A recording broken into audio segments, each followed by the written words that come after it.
I was directed to another video for those who accept biological evolutionary theory. This one is dedicated to finding out why we enjoy sex. Let's take a look. Hey, welcome to my channel here on YouTube. I got a question for atheists, agnostics, and in general evolutionists.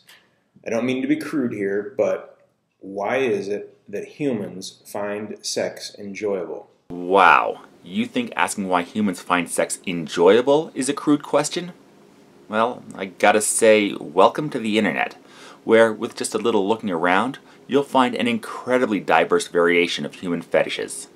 So don't worry, simply asking why we enjoy sex is pretty much one of the tamer things that someone can come across. Think about that. Why do humans find sex enjoyable? Well, to start with, that's a generalization. Not everybody finds sex enjoyable. My wife, for example, doesn't seem to enjoy sex at all. Sweetie, I do enjoy sex. You're just never around when it happens. Oh. Well, moving on. Yes, the majority of people do enjoy sex. The reasons for this are biological. If you enjoy something, you're more likely to do it. Those that enjoy sex will be more likely to have sex. One of the main reasons for sex is reproduction.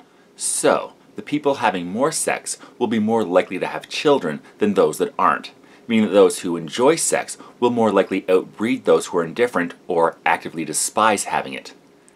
Evolution works by the guess and check method, where adaptations and changes to a biological organism that help it survive and thrive will be kept. When experiencing sexual gratification, either with partners or on your own, hey, that's accurate. Anyway, this is a simplistic explanation, but during such activities, the brain releases chemicals such as dopamine and serotonin, which cause the recipient to feel pleasure. If you enjoy sex, you're going to want to do it more. This, of course, leads to issues where people attempt to get sexual gratification, for example, attempting to relieve oneself in, let's say, socially inappropriate ways. The desire for sexual release caused them to get involved in some very embarrassing situations. It's similar to sugar consumption. We evolved in an environment where high-energy foods were not as abundant, and it was beneficial to constantly crave foods that would give us the energy needed to survive. Now that such foodstuffs are more readily available, but we still have our desire to consume them, there's an epidemic of obesity. Most evolutionists I've ever talked to that I've mentioned this to will say, well, it's evolution's way of ensuring the procreation of the race, that it goes on. And I thought, okay, that means incentive. Well, yeah, that's pretty much what I said. Easy video this week.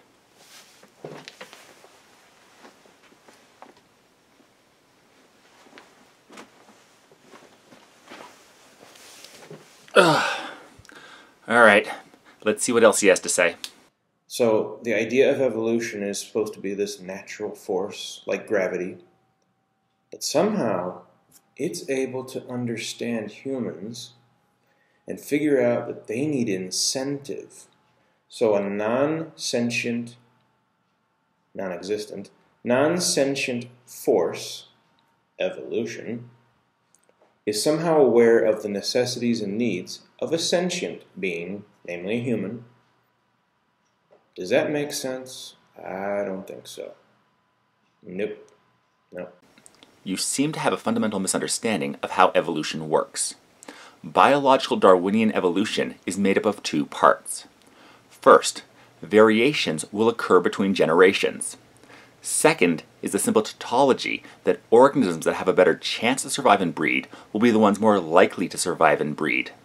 Combine those two, and over enough time, you will get massive biodiversity. There is, as you said, no sentient force needed to guide evolution. You might want to think of renaming your video from a why question to how did humans evolve the ability to enjoy sex? It's a subtle but important distinction. The enjoyment of sex, like all biological functions, came about through the guess and check method of natural selection. At one point, way back in our biological history, our ancestors had a mutation in their genetic code that causes them to experience the chemical rush I mentioned earlier in their brains when having sex. This mutation wasn't planned. It was just a simple change in the genetic code that occurred. This would mean that they would be more likely to have sex, since it's enjoyable to them, and therefore would have more offspring with the ability to enjoy sex, who again would be more likely to pass on this genetic change. Conversely, any mutations which would make sex unenjoyable, for instance, it's theoretically possible that a mutation could occur that would flood the brain with dopamine blockers like promazine when having sex, would result in such a way that those with such a mutation would be less likely to have sex and therefore less likely to have children and pass on that mutation. So mutations in the genetic code, which help us survive and pass on such genetic code, such as an increased ability to enjoy sex, are able to quickly spread through a group, while mutations that are detrimental to survival and breeding, such as, well, not enjoying it, are quickly weeded out. No sentient force required to be aware of what is needed. Come on. Let's talk about